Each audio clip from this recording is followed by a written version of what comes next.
Hello, everybody. This is Savita, and this is Stop Now. Stop, listen, and share. We are joined by Mr. Harold D'Souza from Eyes Open International and JK. Thanks for joining, both of you. How are you both doing today?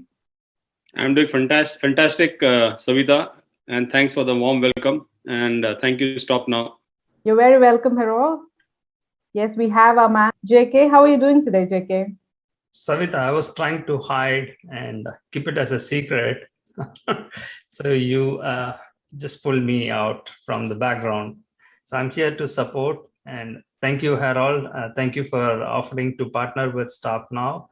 This is our social experiment enterprise mission to stop human trafficking and labor trafficking. And you have been a wonderful survivor in this game, I would say.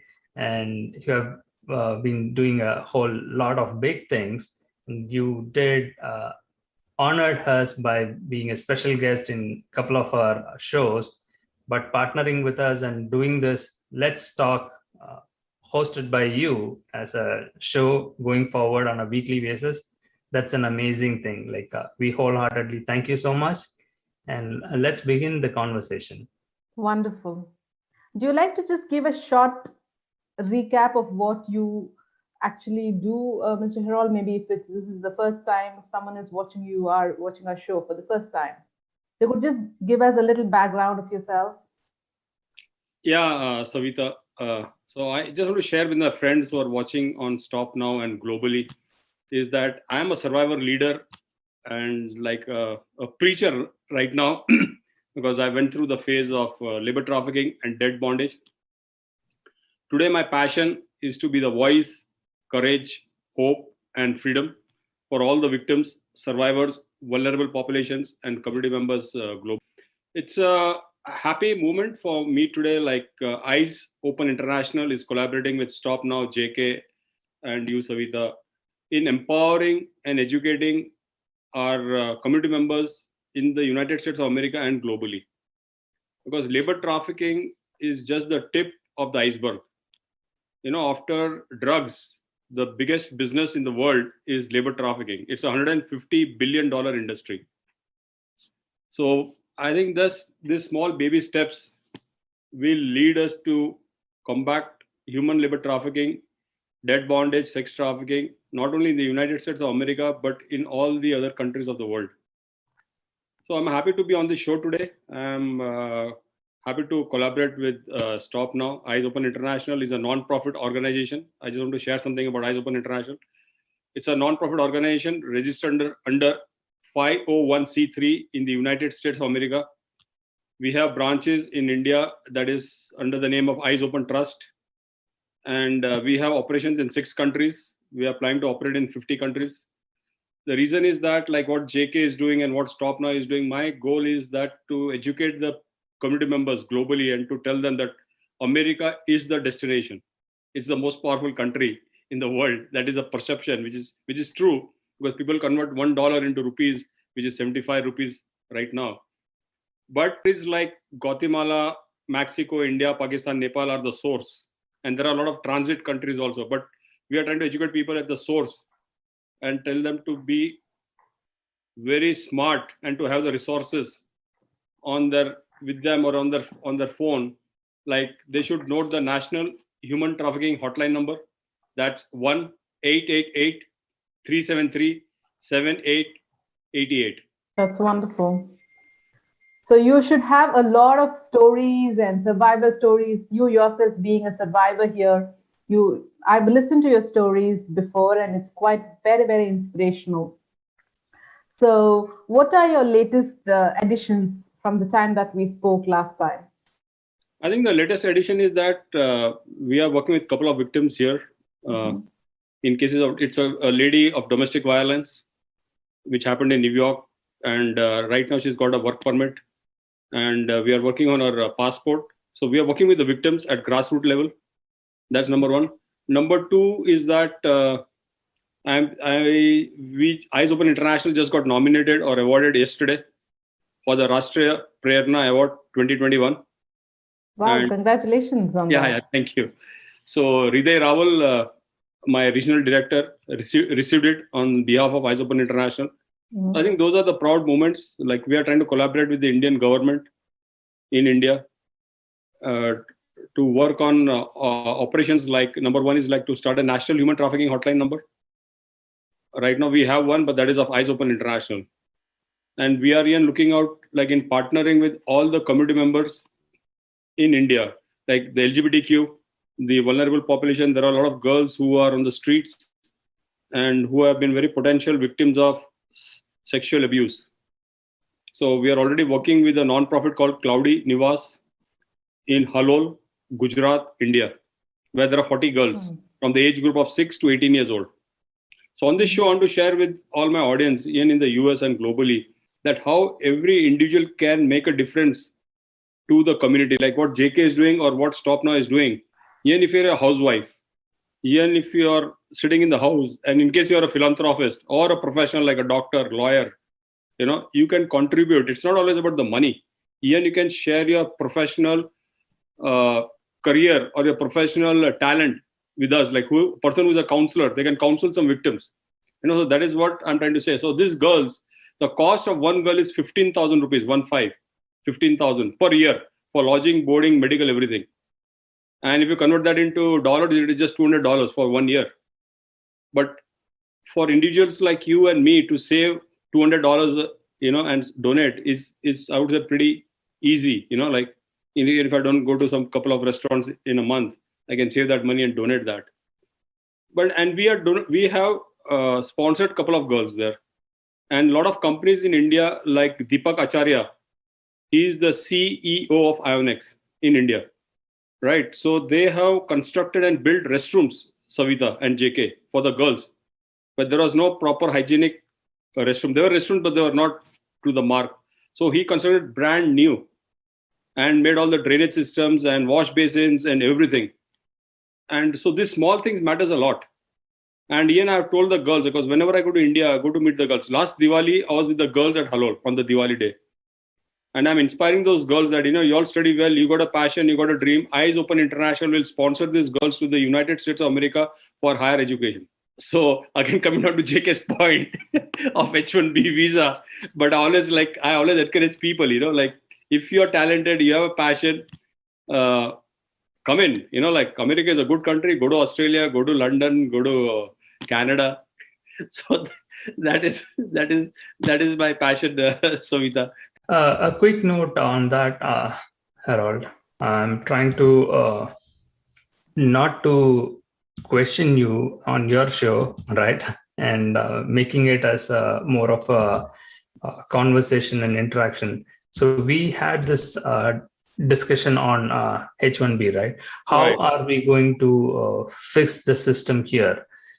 Again, the problem, as you mentioned, right, the target countries, like, I don't want to call it as a third world countries, whatever the problem that they are going through, like the poverty and other social issues and stigmas in every countries has its own problem. So that is one reason, like, people wanted to immigrate to a different country for a better life, right? Or better opportunities or lifestyle, all those things.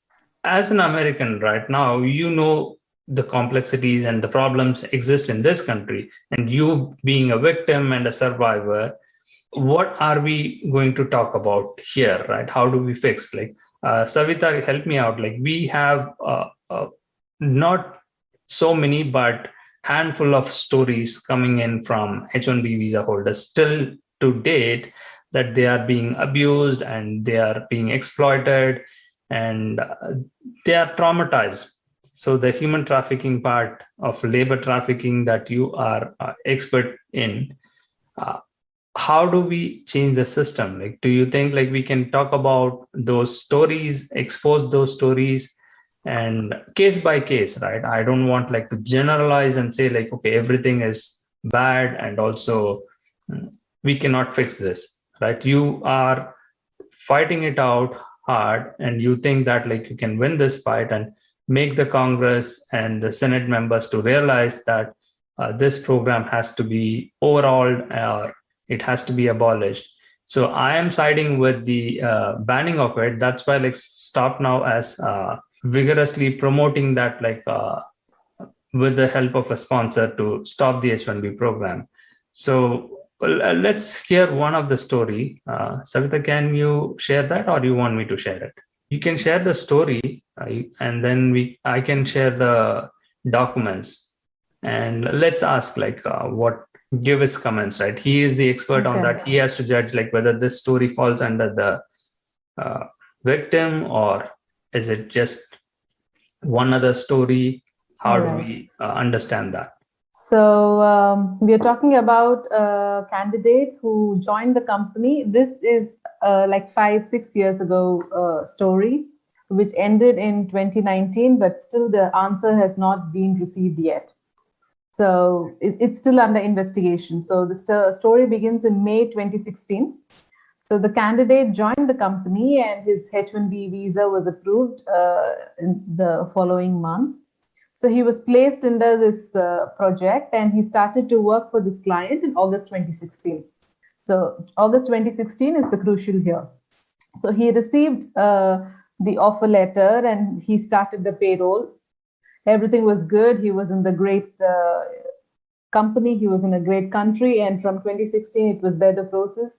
But after some time, there was a delay. Could you jump in, JK, about this filing of other details? What happened after August 2016 after he joined? Okay, let's pull that document so that Harold has the understanding of this, right? I'm trying to pull that up, not to confuse the audience as well. The offer letter itself is clear violation. I would say, I don't know how USCIS sees this. This is the first question, Harold. So the people who are on H-1B and employment offer given to them looks like this. And this itself is kind of a debatable thing.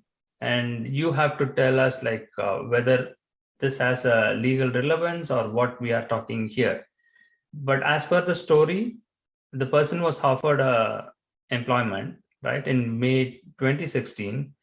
And it says effective date upon USCIS receipt. And he is offered a salary of $60,000. And the employment period, that is the talking point I want you to answer. So your employment with the company will be at will, meaning you will not be obligated to remain employed by the company for any specified period of time. Likewise, the company will not be obligated to continue your employment for any specific period and may terminate your employment at any time with or without cause. So at will employment is kind of a risky thing, right? How do you apply that to USCIS, right? With the H-1B visa, because H-1B visa, my understanding is it has been given for a particular period. The company gives it on oath to the government saying that they will employ him for 1 year or a 3-year period, whatever that is, right? It's a non-immigrant and they are trying to bring in from outside the country. And how can they provide an employment offer like this? That's the first question. Yeah, JK, what you pinpointed is that as per the USCIS or the immigration policies, usually when a company or employer employs employee from any country, it is usually for 3 years. The H-1B visa is valid for 3 years and again renewed for 3 years. And then following that, they can apply for permanent residency card. But in this particular case, I don't know, this is a US-based company or it is a consultant in India and they've got operations office in the US. Usually they never, because again, I had an appointment letter when I came, but it never had that clause, it is mentioned that we can terminate your service anytime. And the laws here, even if you're an American citizen, your jobs can be terminated. But in the case of immigration, they have to take the responsibility to ensure that, that they are absorbed in the company for minimum 3 years. But in case if they do not perform, they might give them some time, I don't know, a couple of months if they want to look out for another job or they have to decide whether they want to go back. So I don't know about what happened or transpired in this particular case after that. when he landed back in the US. So to give you an update on that, right? The story runs like this, right? So we are breaking that down and trying to understand that. As Savita was mentioning before, right? He was offered an employment offer in May 2016, but they said like it is effective upon USCIS receipt notice, right? So he got his H-1B on approved H-1B on June 2016. So his H-1B copy as well, I'll pull it up in a short while. And they didn't pay him, right? Which means my understanding is like it is an H-1B transfer from one employer to another. And he was in US already. So he did not get paid till he got a job in August. So you can clearly see that like on May 2016, they have given an offer letter. On August 2016, they are giving him another offer letter. And it says like the salary has been increased from 60,000 to 64,500. So that itself is a suspicious thing. Like, and to validate his point, he has provided us with the evidence of the email communication that has happened with them, saying that like he will be paid only when he starts working on a project, and his I-9 form will be. Pause for a minute. Like the first letter was of May 2016.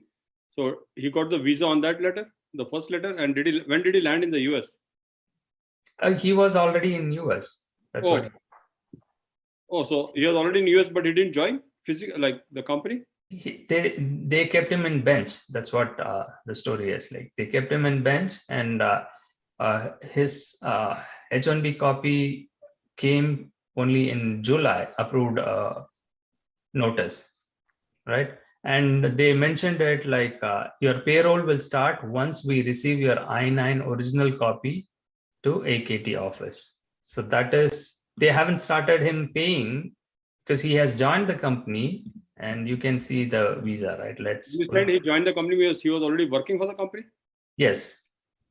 So they have applied for his visa, and it got transferred and approved on June 29, 2016. So right? What I have to understand, JK, here is that he was already in the US and he was changing companies? Is that? Yes.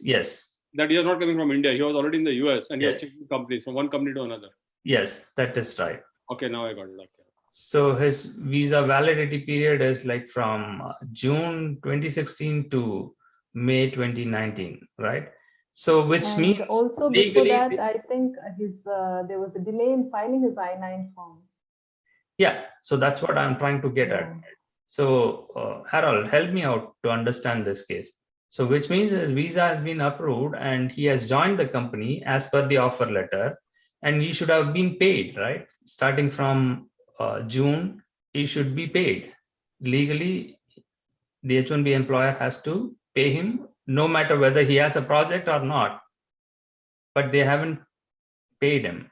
Here, JK, I am not familiar or strong in the rules, but I know as per as the, I don't know, CP or federal guidelines, if the approval letter is not there and you don't get the EAD card, the companies cannot reimburse the original salary. I think they can reimburse certain part of it, but they cannot reimburse, because I was just working on a case with some delegates here. And that is how I came to know that he was getting paid by the company, but not the full amount. But they said that day he will get his EAD card. He got his EAD card, everything.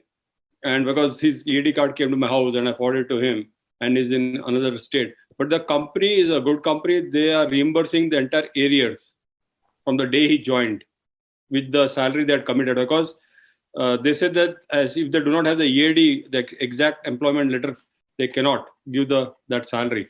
So this is just my understanding. Again, I'm telling you, I'm not an attorney on this, and I'm not going into the details on this particular case. Let's understand the scope of it. Has he got his EAD right now? Does he have his EAD card or H-1B? Let's get to that point, right? Before that, right? So what the story says is like new offer letter was issued in the August 2016, and they started the payroll from middle of August 2016 when he started working for them, right? So what his understanding was, they delayed the filing of the I-9 form, saying that like he is an employee of the company, to recover the visa transfer cost, and they took it from his project payment. So he was working at a client site, it seems. But then what happened is he got fired from the project, or what transcribed, we don't know that. But the employer has stopped paying him salary from October 2016, right? Which means like August, September, just 2 months he was working, or I don't know, from August 2016 to April 2017, right? Almost 6 months. They were running his payroll, but they didn't pay him. They kept the salary with them. That's wrong. So I think this is a case of, I would say this is a case of labor trafficking. If they're taking the money for filing his H-1B or whatever documentation from the company, that's not technically right.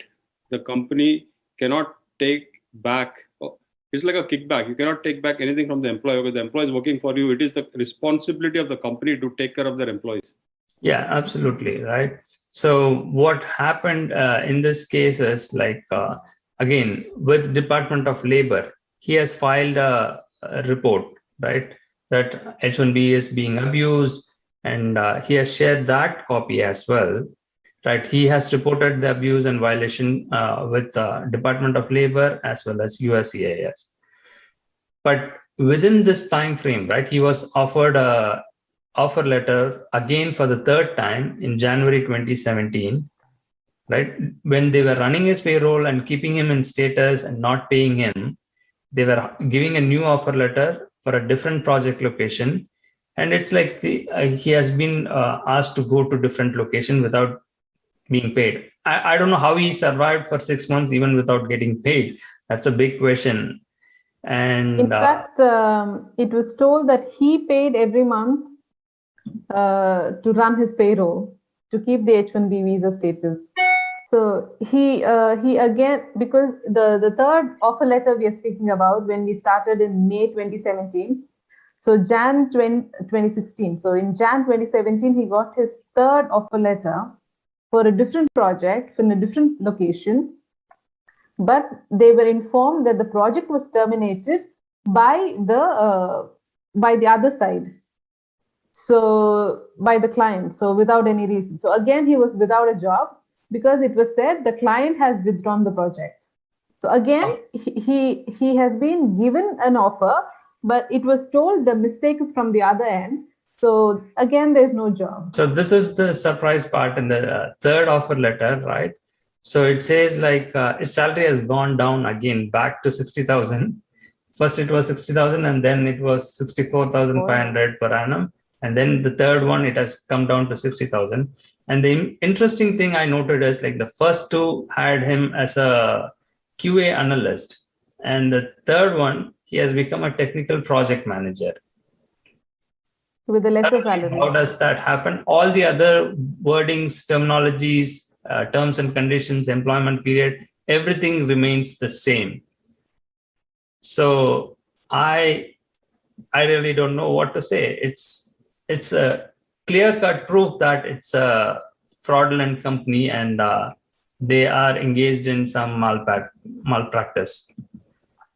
But JK, like you said that he reported the case with the US Department of Labor, which is the best thing he did. And usually they do a very good job. So what was the outcome with the US Department of Labor? So yes, that's a good question, Harold. I'm pulling up. This is the document. People who are not aware of it, the form is available on the Department of Labor websites. You can download and you can fill it out and file the complaint with the Department of Labor, and which he has done that, describing alleged violation, what all they did. They provided false, incorrect information even in the LCA, and also all those things, right? He has listed it as a violation. And also the letter to USCIS saying that like they are, and here, this is the beauty of it, like USCIS investigation has been going on this company, and it states that like someone immigration officer has reached out to him saying that they are investigating the visa fraud and violation in 2018, right? He reported in 2017, that's what his story says, but only in 2018, for almost more than 18 months or a year, let's keep it like more than a year, they took it like to reply to him saying that like it's being investigated. So that is one thing. And let's see what happened, Savita, on the next one. When he complained, I guess he was given some hope, and the back wage was, I think the settlement was done when the back wages were withheld for 6 months. They say it were paid to TWC as a settlement. Yeah. The so 6 months pay that was withheld by the company, I think it was after this process. Did he receive the money? Did he get the money? The employer had agreed to pay back the money, the wages, if the complaint has been withdrawn from the Department of Labor. Okay, yes. But did he get the money? Because that's what they do. Because in my case, it was the same story. But did I get paid? No, I didn't get a penny.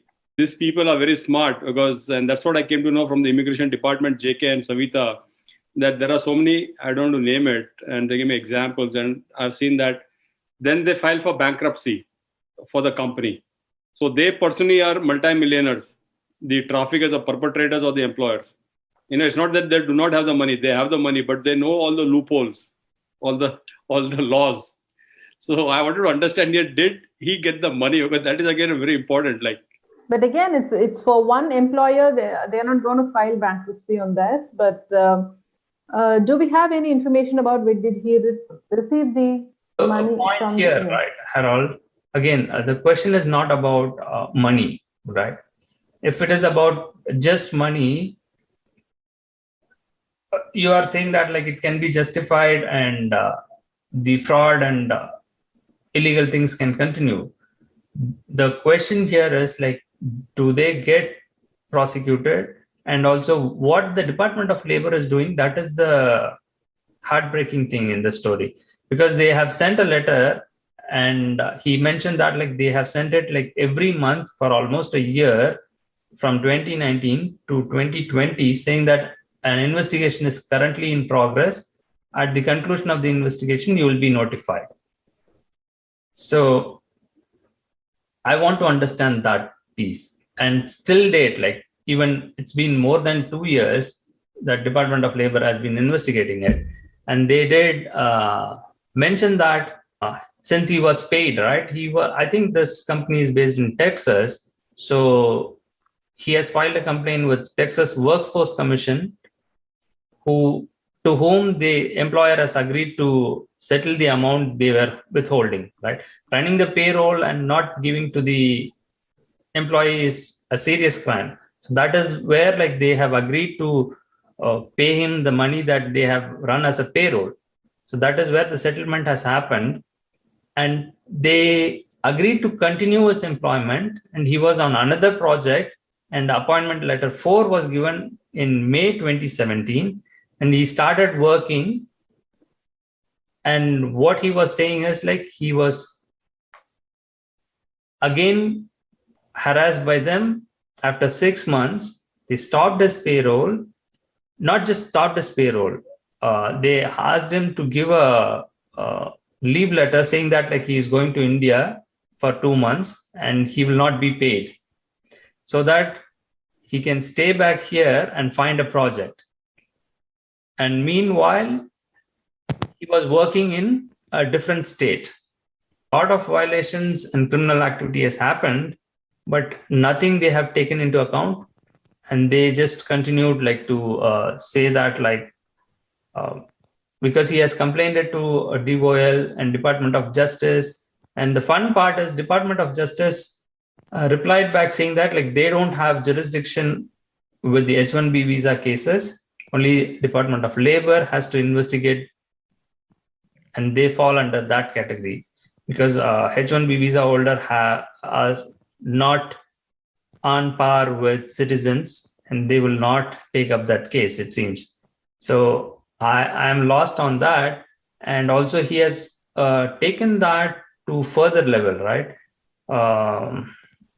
Saying that like the investigators from the DOL called the victim multiple times during the course of the investigation to inform him that not to hire any attorney or make any complaints to other agencies, because if he does that, they will withdraw the investigation.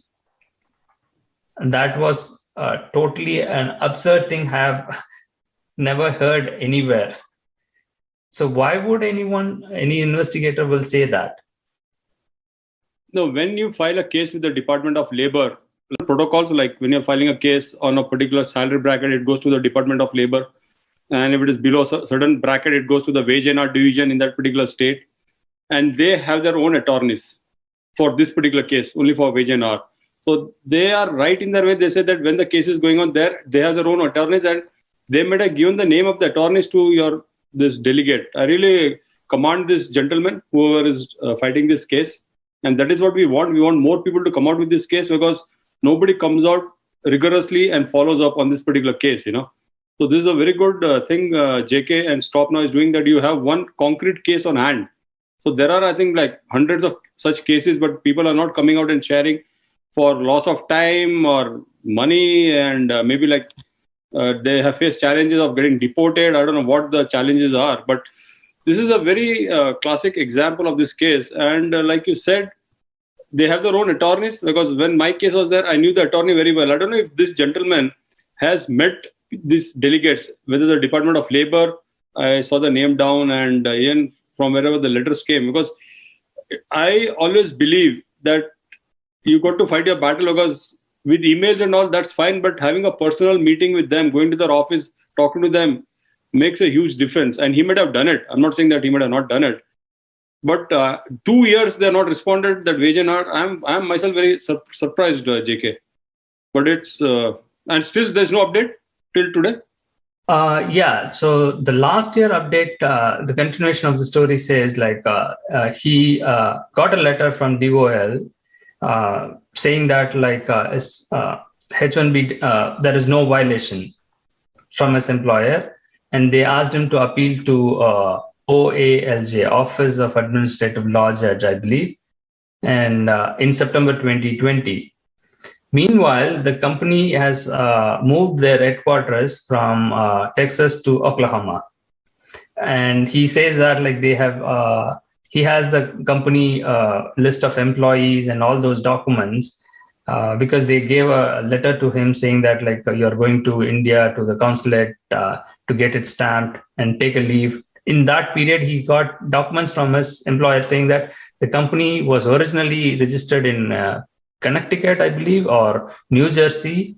They kept moving like this. So which means they have been doing this for a long period, more than 10 years. So, and in appealing to the OALJ, the Department of Labor is also involved, right? So they came to the case hearing and they resubmitted a request to withdraw the determination letter during the appeal process to the judge, and saying that like we will reinvestigate this, there has been a mistake. And that is how like this still going on. So they are saying that they are still continuing to investigate the case from November 2020, and till date, like it's almost a year, right? So no update on that. So that's a funny part, right? How long can a person go through this trauma, and it's a simple open and shut case where the Department of Labor is not able to find the violation, and they are saying that like, oh, you have been paid, right? Whatever work you did for, they were withholding your salary and they have given it to Texas Workforce Commission, and you have received that payment. Payment has been done. So what more do you want? The question is not about payment. He is saying like, I don't care about money because I was giving them the money to run my payroll. Wow. So, no, okay, just hold back. So, I know Savit also, like he used to pay money to the company to maintain his status, and they used to pay him back as salary? Yes. And does he have a record? Like, can he prove that? Because this is something. This is something wrong, and this is what they do, and this is something very huge. That's totally wrong, and that is like you're compelling. It's like force, fraud, and coercion with the victim. Like in this case, this guy. Exactly, right. So that is what, like, he has an audio recording conversations, and he has shared those things, and we will explore that and we'll play that out in our talk show. And let's see, like, let the audience judge, let the public judge, and the US government agencies, let them take action, because he has been fighting tooth and nail, and he has given it up. He said, like, there is no hope. Basically, that's what he said. No. Don't tell him not to quit. We are here. We will help you out. We will fight it out. And he was brave enough to share all those things. And he even disclosed the name, and he said, like, I don't mind.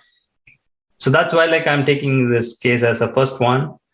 And it is so many agencies involved in it has overlooked, or they are deliberately ignoring it, because what he said was like, clear proof is there, and the agency investigators are the one who's pissing him off more than his employers, because they are saying that, like, oh, we cannot go back to 2016 to investigate those things. And come on, if you are going to say that, I have no hope in justice in that case. Because if he says that, like, that is the truth, and that is what exactly they told, and he has to share us, like, the audio conversation. He said, like, I have recorded those conversations. You can play that out in your show and expose it. See that, like, this is what the agencies are doing it. And how do you expect anyone to, because there are hundreds of employees in that company, everybody will vouch for what he is saying as a true. So we are trying to find out, like, talking to the other employees. I know, like, Harold, you will support me on this. No one will come forward because they don't want to risk their status. They don't want, like, to get exposed and look bad in the eye of their family, friends, and public humiliation and shame, guilt are so strong, right? It's not that easy to overcome for everyone. I don't know what more to say. No, but I really appreciate JK and Savita and Stop Now. Like, you have started this non-profit and focusing on labor trafficking, especially for the immigrant population in the United States of America. So that's pretty huge. Number one, JK, you need to compliment yourself, pat yourself once in a while, because it's not easy to do this talk shows and take a case. And I respect this gentleman. I do not have his name, but I respect him, like, for whatever he has done. But I would like to suggest to him also and all the viewers today on Stop Now show that do not quit. I know it's a painful process or a painful journey, and at times you get fatigued and you say, I'm just going to quit. But don't, because then we are here. Like, JK, your Stop Now is here to empower these people and take them to the finish line. Our job is to get them to the finish line and ensure that they get their freedom and they get their back wages. And what will happen in this particular case? Like, I like this particular step, that just taking one case is very important. We just don't want to talk general and finish and bring it to the finish line. What will happen? It will open the path or the road for many thousands of people in different states also. So I need to dive down deep in this, because I work with the US Department of Labor, with the Wage and Hour Division in Ohio in different states. And you'll not believe, like, when you told me all this steps or journey, it just reminded me or gave me a flashback that I was at that point. Because it is the policy. I just don't know, like, it took me time to understand after I went to the White House that, like you said, the Department of State said categorically that, this is with the Department of Labor on H-1B. That is right. But that is the way they operate. So I respect their policies, but at times for a victim or for somebody like us, it becomes very frustrating. But there are certain things we need to understand and absorb and then move ahead, but not to quit. So I think this is a very powerful case. And I think you have a lot of information in black and white. That is what matters the most. And like classic examples, you said that he gave the money so that he can stay back, and they told him that you take leave for 2 months and go to India. But so on paper, when a law enforcement agency sees that, they'll think that the victim is at fault, not the employer. So, like being trauma informed. So the law enforcement agency should be trauma informed that, it is not the case of the victim. He was told to do that he had no choice. Others, they'll look at the paper and they say, no, you signed it, you got your back wages. So they're not defaulted at the H-1B case. That is actually totally wrong. And that is what, Ian, like I'm trying to raise the voice through this show or partnering with Stop Now, is that, like you said, JK and Savita, we need to prosecute the traffickers or the perpetrators or the employers who are into this. Because the prosecution is not happening. Like out of 10, even today, 9 do not get prosecuted. And that is but all these things will help. But again, we can blame the system also, because he's contacted the Department of Labor, he's contacted the Department of Justice. Did he get enough help from these departments, from the system itself? He's a victim here and he's asking for help. And are we available to help a victim here with this system? What is your experience? This is very recent. This is not your days. Maybe it's almost a couple of decades for you, but now this is 2016 and he's still 2017, and till 18 there was a trauma, but still he asked for help in 2017 itself, and this case is still continuing. So it's in and out. Forget the money, but there's a lot of things at stake, like his dignity, and he has to pay himself. A lot of stress that he goes on, the family pressure, and what the family goes on. You're asked to go to India for 2 months, but you have to stay in the United States. Now, all this is like, I don't know, it's the battle between yourself. Forget the rest of the world. What do you think, Harold, on this case? No, like I think this is a very classic case. And at this point, we need to pursue it. Like we need to dive down little. I think I will talk to JK maybe after the show, get some informations, and see if we can contact. See, most of the delegates are trauma informed, or they're aware now of labor trafficking. Mm-hmm. Like what you rightly said, Savita, my case was in 2003, and the Department of Labor or Wage and Art Division thought it was a case of back wages and not a case of labor trafficking. Yeah. So many times here today, there are many delegates who are not, I would not say, are not aware. Many times they think that this is a case of like back wages. So I'll not make any judgment on this delegates, but like meeting them or talking to them one-to-one, or like interacting with them, with these delegates, and making them realize and understand, like this is a case of labor trafficking. It's not only, it's more and above back wages. It is a case of an immigrant, not an American. Where an American can sustain, he'll get a stimulus package, he'll get all the benefits. Mm-hmm. Here, when you're an immigrant, you don't get anything. And then you have so much psychological pressure of getting arrested or deported, and you are into your own shell. So I think like this is a case where I think like we need to still pursue. And is he still in Texas, or is out of the state? Or I don't know. I don't know to share the information on this particular platform, because maybe the employer also of that company would be watching the show, which is good that that we are pursuing the case. But at the same breath, I would not like to disclose much. I don't want you to disclose much of the information of the. I would not say victim, but yeah, I would say the victim, like who is in this particular case, for his own safety reasons. Because the safety is very important. Because when my case was going on, safety is very, very important. We cannot take it for granted in this particular case. Exactly. I agree totally with you, Harold, and we can put a stop to this nonsense and also help this person in this fight. And I'm saying like to be continued, right? We can have this as a talking point and continue with this discussion. Maybe like I don't know how long we can do, but then we will expose this and what is the state. And as you said, right, safety of the victim is more important. That's why like I'm being told to wear the mask and being the voice of the victims. And I'm trying to do that. And also I'm trying to enact their stories on their behalf. And we are trying to redact those personal information. We don't want to disclose their names. But again, we want to disclose the culprits, like the perpetrators' information here. We are not going to go to the media, and medias have their own agenda. So that's why we are trying to do it through our channel and also raise awareness. Open your eyes. Just exactly what Harold is doing. Eyes openers, like open your eyes. This is for everybody who is on the visa as well, right? They can also go through this, but they don't want to share it. And we are trying to change the future people who are coming. If the program continues like this, they have to be aware of it, like where to reach out for the help, and if that happens, how they can. Because the person has told he has reached every nook and corner, and the blame has been put on him, saying that because all the employers, he has transferred his visa 4 times, I believe, to 4 different employers, and all four of them were doing the same criminal things.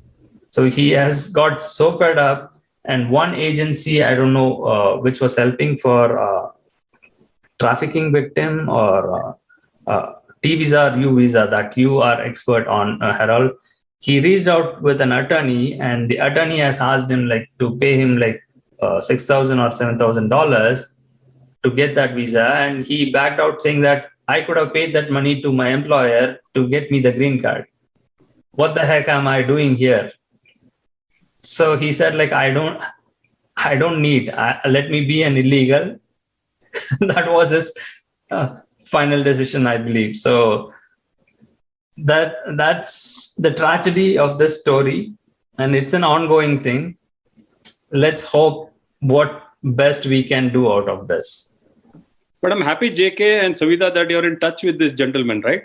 Like you're yes. communicating. That's yes. good. Yes. I'm really happy and blessed to know that you're doing a wonderful job. Like you're doing practical stuff, not theoretical. Like you all are taking one case at a time. It is about the story like that starfish, the father and daughter. I don't know if you know, like most of the people know about the starfish. You save one starfish at a time. So just saving this one gentleman and working on one case, and like even just counseling with him or talking to him is a huge difference at this particular moment, And I think you are doing a great job, JK. Like Ian just being a friend to him, and please convey my regards and respect to this gentleman, because I always believe that when you are in that type of situation, nobody wants sympathy and everybody wants empathy. And I know, because when I was going through that same situation, people I stopped talking. People were just trying to sympathize with me, and it was like traumatizing me. It was to trigger me, because I didn't want sympathy. I wanted a solution. I wanted like a genuine freedom, I didn't want like, people, I feel bad, no, because in this particular case, I can understand, like, I am getting the entire crux of this thing, and I will definitely look into this thing, because I think this is something like like you said, Eyes Open International is like an eye opener. Like this can become a case study nationally, where we have one particular case. So I do a lot of presentation in the United States of America and globally also, but especially in the US. So we can ensure to pursue this matter. But again, like I would like to strongly recommend this gentleman that, like it's very easy to say, like in God's home, there is delay, no denial. These certain things takes little time, and we can make things happen. Thank you. Yeah, that's where you come in the picture, Harold. Like, and thank you for partnering, and thank you for helping us out in this. Savita, you have any final comments before we wrap up this week's episode? My comments is we have to get a solution. It's already been like 5-6 years, and there's a lot of emotional trauma attached to it. How are we going to solve this? And do we need, like you said, there's a lot of counseling to be done. There's a lot of family pressures that he had gone through. So in every step, there should be some change that it has to be done. What do you think? I want to suggest here one thing to JK and Savita is that since you're in personal touch with this gentleman, and if he has a family, which I think he has, is that number one, we have to take care of his safety, security, and stability. Then number one is that we have to ensure that he has the basic needs of food and clothing and shelter for his family, like he can pay utility, and there are resources available. So, and maybe later on after the show, even if you like, I think you already have those in place.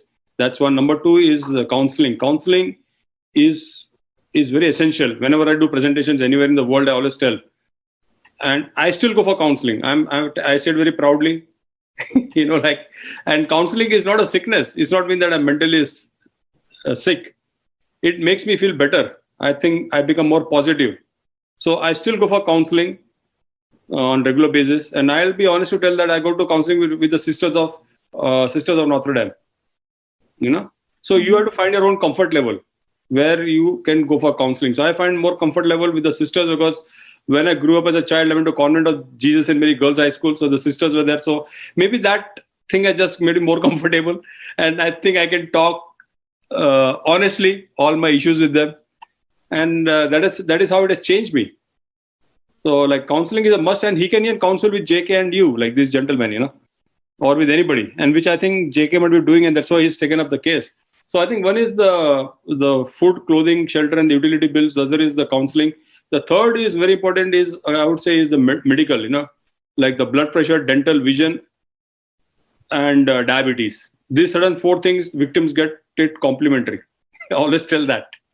And many times these victims are not aware that they got blood pressure, they got diabetes, there is a vision problem and a dental problem. Because I'm working with a lot of victims, and that is how the doctors come in JK. Like in this show, we should invite people to volunteer. When I say not only with money, like there is a doctor who's watching the show and is a dental. So he can take one case or maybe one or two cases of a victim who is undocumented or does not have medical insurance and do his or her dental free. There's one doctor here, Dr. Scott Silverstein. He does that. He did my own dental free. Okay, now I have a dental insurance. But I like that. I like that talent. And there's one lawyer who is working with the immigrants for their legal status free, if they do not have any legal status and they're working to get a status. So he's not charging them anything. So I like that concept. And there are some ladies who are doing counseling free. So I think in this show at Stop Now, I would like to encourage all the audience, like you can email. I think Savita and JK can share your email ID or contact information right now. With the audience, or maybe in your show, so where people can email and where they can volunteer, like some doctor is there, a lawyer is there, a professional is there, and somebody wants to donate money also to these delegates, like this gentleman on this particular case. And that's why we're here today. So thank you very much, JK. Thank you very much. Stop Now. Thank you so much. We'll continue with this mission. As you said, Harold, we display that to contact us. They can email us.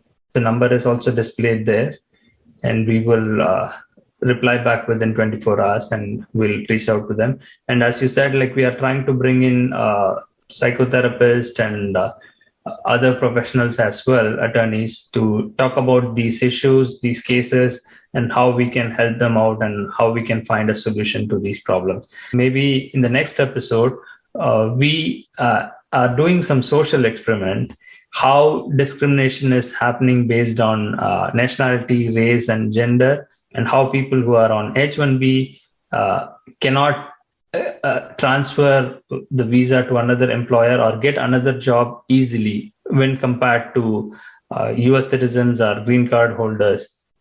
We are running a parallel experiment, and that is coming soon, right? Thank you. Thank you. Thank you, everybody. Have a nice day.